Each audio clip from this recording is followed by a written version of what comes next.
Hi guys. आज इस video के अंदर हम सॉल्व करेंगे एक्सरसाइज 2.1। तो आइए सॉल्व करते हैं फर्स्ट क्वेश्चन।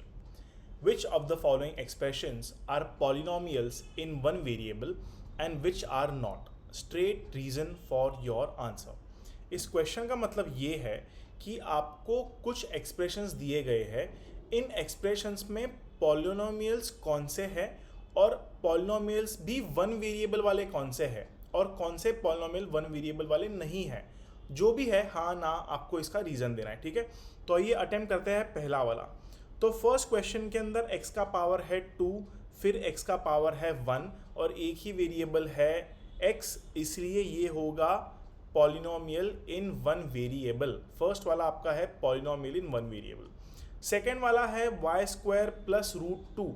तो यहाँ पर एक ही वेरिएबल है y, इसका पावर है 2 जो एक इंटीजर है, तो ये भी होगा polynomial in one variable. Third one है 3 power root 2, 3 not power, 3 into root 2, sorry 3 into root 2 और t into root 2, t into root 2। तो अगर आप ध्यान से देखें गाइस, तो यहाँ पर रूट टी दिया है, सॉरी रूट 2 नहीं, रूट टी दिया है। तो रूट टी क्या होता है? रूट टी आपका होता है टी पावर हाफ। अगर आपको कोई एक्सप्रेशन को कहना है कि ये पॉलिनोमियल है या नहीं है, तो उसके अंदर वेरिएबल का जो पावर है वो हमेशा इंटीजर होना चाहिए। वेरिएबल का जो पावर है वो हमेशा इंटीजर होना चाहिए, लेकिन यहाँ पर वेरिएबल का जो पावर है वो एक इंटीजर नहीं है। यहाँ पर t का पावर क्या है? हाफ। रूट टी को आप क्या लिख सकते हो? t power half. इसलिए यही एक कारण है कि ये एक पॉलिनोमियल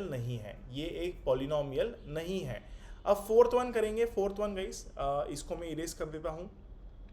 फोर्थ वन में अगर आप देखोगे तो आपके पास है y प्लस 2/y। तो यहाँ पर y हो गया डिनोमिनेटर में। अगर आप इसको सिंप्लीफाई करोगे तो आपको मिलेगा y plus 2 times 1/y। 1/y को आप लिख सकते हो y पावर -1। 1/y को आप लिख सकते हो y पावर -1।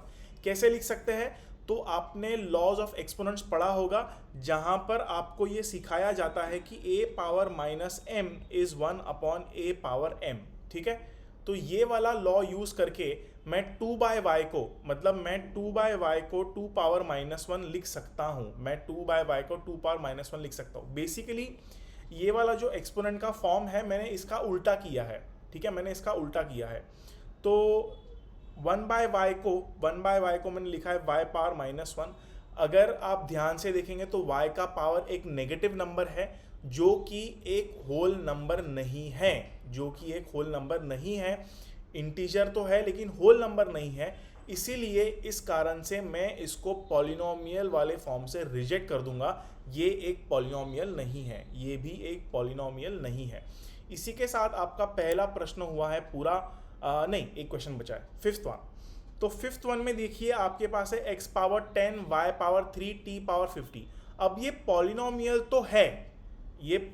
तो है, लेकिन यहाँ पर वेरिएबल x भी है, y भी है, t भी है, तो 3 वेरिएबल है और हमको कितने चाहिए? मात्र 1। हमको चाहिए 1 वेरिएबल। तो ये पॉलिनोमियल है लेकिन 1 वेरिएबल में नहीं है, इसलिए मैं इसको करूँगा रिजेक्ट। अब आइए करते हैं सेकेंड वन। क्या है second question? Right the coefficient of x square in each of the following. Okay, तो x स्क्वायर का कोफिशिएंट का मतलब क्या होता है कि x स्क्वायर के साथ में आपने किस टर्म को मल्टीप्लाई किया है, उसको बोलते हैं कोफिशिएंट, ठीक है। तो पहले वाले क्वेश्चन में आपका x स्क्वायर का टर्म है, यहाँ पर x स्क्वायर के साथ में है प्लस का साइन और कुछ भी नहीं है, मतलब यहाँ पर होगा +1। जब कुछ नहीं होता है तो 1 होता है, तो x स्क्वायर का कोफिशिएंट हो गया यहाँ पर +1, ठीक है। उसी तरह सेकंड में देखिए आप x स्क्वायर क्या है, यहाँ पर -x स्क्वायर है, x स्क्वायर तो नहीं है, x स्क्वायर के साथ में माइनस साइन लगा है और कोई नंबर नहीं है। जब कोई नंबर नहीं होता है तब 1 होता है, तो आंसर आपका यहाँ पर आएगा माइनस साइन के साथ में 1। तो कोफिशिएंट हो गया आपका x स्क्वायर का -1, आपका x स्क्वायर का कोफिशिएंट हो गया -1, ठीक है। अब थर्ड वन देखिए गाइस, थर्ड वन में x स्क्वायर यहाँ पर दिया है, x स्क्वायर के साथ में क्या है? इसके साथ में है π/2, तो यहाँ पर कोफिशिएंट हो जाएगा x स्क्वायर का π/2, यहाँ पर x स्क्वायर का कोफिशिएंट हो जाएगा π/2। और अगर आप फोर्थ वन देखो तो यहाँ पर फोर्थ वन में x स्क्वायर का टर्म ही नहीं है, तो क्या मैं यहाँ पर प्लस 0 टाइम्स एक्स स्क्वायर लिख सकता हूँ क्या? यहाँ मैं अगर एक्स स्क्वायर का टर्म है ही नहीं तो मैं 0 टाइम्स एक्स स्क्वायर लिख सकता हूँ। तो यहाँ पर एक्स स्क्वायर का कॉफिशिएंट है 0, यहाँ पर एक्स स्क्वायर का कॉफिशिएंट है 0। क्यों 0? क्योंकि टर्म ही नहीं है एक्स स्क्वायर का, यहाँ पर एक्स स्क्वायर का टर्म ही नहीं है, इसलिए मैं कॉफिशिएंट एक्स स्क्वायर का यहाँ पर 0 मानूंगा। ठीक है, अब करेंगे क्वेश्चन नंबर 3। अब करेंगे क्वेश्चन नंबर 3 जो कि बहुत आसान है। क्या है ये? Give one example each of binomial degree 35 and a monomial of degree 10।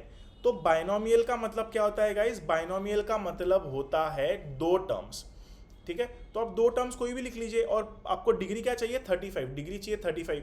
तो आप लिख लीजिए एक्स पावर 35। आप चाहो तो इसका कोई कॉफिशिएंट लिख सकते हो 2, और दूसरा टर्म आप कुछ भी लिख सकते हो। आप चाहिए तो मात्र x लिख सकते हो, या आप 5 लिख सकते हो, या और एक एग्जांपल देता हूँ मैं, आप ऐसे भी लिख सकते हो +5, ये भी एक बाइनोमियल है। तो ये हो गए बाइनोमियल के एग्जाम्पल।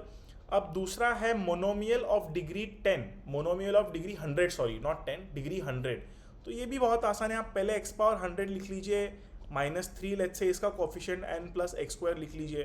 तो ये एक एग्जाम्पल हो गया। या आप सिर्फ अच्छा मोनोमियल चाहिए, मोनोमियल मतलब मात्र एक टर्म, तो ये हटा देंगे। मोनोमियल का मतलब एक ही टर्म होता है। ये हो गया एक्स पावर 100 हो गया, 1/2 एक्स पावर 100 हो गया। तो ये सारे मोनोमियल के एग्जाम्पल है, ये सारे मोनोमियल के एग्जाम्पल है। तो मोनोमियल मतलब एक टर्म, बाइनोमियल मतलब दो टर्म। इसी के साथ आपका क्वेश्चन नंबर 3 हो चुका है पूरा। अब हम करेंगे क्वेश्चन नंबर 4। तो क्वेश्चन नंबर 4 क्या है guys? Right the degree of each of the following polynomial. Degree का मतलब क्या होता है गाइस? डिग्री का मतलब होता है हाईएस्ट पावर। डिग्री का मतलब क्या होता है? Highest power. तो फर्स्ट क्वेश्चन में आपका हाईएस्ट पावर क्या है? 3। हाईएस्ट पावर है 3, तो फर्स्ट में आपका डिग्री हो जाएगा 3। फर्स्ट में आपका हो जाएगा डिग्री 3। सेकेंड में अगर आप ध्यान से देखो तो हाईएस्ट पावर क्या है? सेकेंड में आपका हाईएस्ट पावर है 2, तो आपका यहाँ पर डिग्री हो जाएगा 2। आपका यहाँ पर डिग्री हो जाएगा 2। थर्ड में अगर आप थर्ड में देखो तो वेरिएबल है t, और t का पावर कुछ नहीं है, और जब कुछ नहीं होता है तो क्या होता है? 1 होता है। तो यहाँ पे डिग्री क्या हो जाएगा? 1। यहाँ पर डिग्री हो जाएगा 1। और फोर्थ में आप देखो तो वेरिएबल ही नहीं है, यहाँ पर वेरिएबल ही नहीं है। तो यहाँ पर मैं क्या 3 को 3 टाइम्स t पावर 0 लिख सकता हूँ क्या? क्योंकि एनीथिंग पावर 0 इज 1, तो ये हो जाएगा 3 × 1 विच इज 3। सो बेसिकली यहाँ पर कांस्टेंट टर्म ही है, इसलिए यहाँ पर डिग्री हो जाएगा 0। यहाँ पर आपका डिग्री हो जाएगा 0। यहाँ पर आपका डिग्री क्या होगा? 0। इसी के साथ आपका क्वेश्चन नंबर 4 हुआ है पूरा। अब हम करेंगे question number 5। Classify the following as linear, quadratic and cubic polynomial. आइए समझते हैं क्या होता है लीनियर, क्या होता है क्वाड्रेटिक और क्या होता है क्यूबिक पॉलिनोमियल। तो what is a linear polynomial? What is a linear polynomial guys? Linear polynomial क्या होता है? लीनियर पॉलिनोमियल मतलब एक ऐसा पॉलिनोमियल जहां पर आपका वेरिएबल का हाईएस्ट पावर 1 है। सो यहाँ पर the highest power of variable is 1। Highest power जो है आपका वेरिएबल का ये होगा 1। फॉर एग्जाम्पल क्या है गाइस? अगर आप ध्यान से देखो तो यहाँ पर वेरिएबल का हाईएस्ट पावर है 1, यहाँ पर वेरिएबल का हाईएस्ट पावर है 1, तो ये हो गया आपका लीनियर, ये हो गया आपका लीनियर। और कोई एग्जाम्पल है क्या? अगर आप ध्यान से देखो तो यहाँ पर भी t का हाईएस्ट पावर है 1, तो ये हो गया आपका लीनियर, ये भी आपका हो गया लीनियर। तो ये जो मैं येलो से मार्क कर रहा हूँ ये है आपके लीनियर। ठीक है, अब क्वाड्रेटिक पॉलिनोमियल क्या होता है guys? What is quadratic polynomial? Quadratic polynomial क्या होता है गाइस? एक ऐसा पॉलिनोमियल जहां पर आपका हाईएस्ट पावर वेरिएबल का 2 होगा। सो highest power of the variable is 2। Highest power of the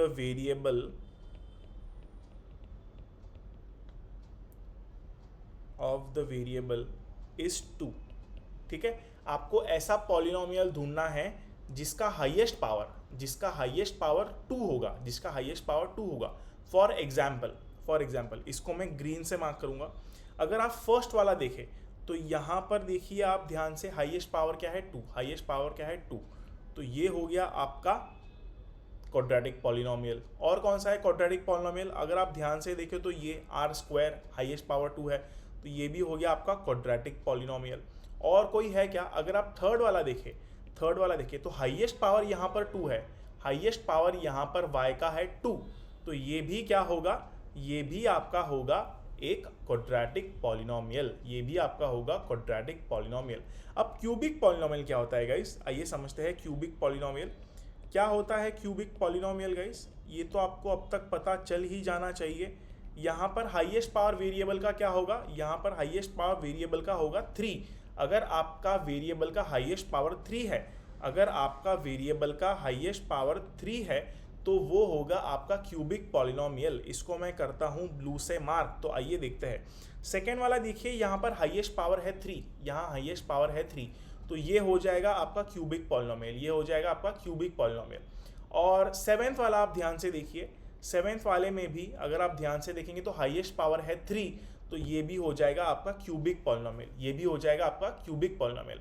तो लीनियर मतलब highest power 1, degree is 1, quadratic मतलब हाईएस्ट पावर 2 मतलब डिग्री 2, और क्यूबिक पॉलिनोमियल मतलब हाईएस्ट पावर 3 मतलब डिग्री 3। ठीक है, तो इसी के साथ गाइस, इसी के साथ आपका एक्सरसाइज 2.1 हो चुका है समाप्त। अगर आपको कोई डाउट्स हो, अगर आपको कुछ चीज़ समझ में ना आई हो, या आपके पास कोई और प्रश्न हो, तो आप बेहिचक होकर कमेंट सेक्शन के अंदर कमेंट कीजिए और मैं आपको ज़रूर मदद करूँगा। ठीक है, तो आई होप आपको काफ़ी कुछ सीखने मिला हो, आई होप आपने इस वीडियो को एंजॉय किया हो। So do like, do share and do subscribe. Thank you.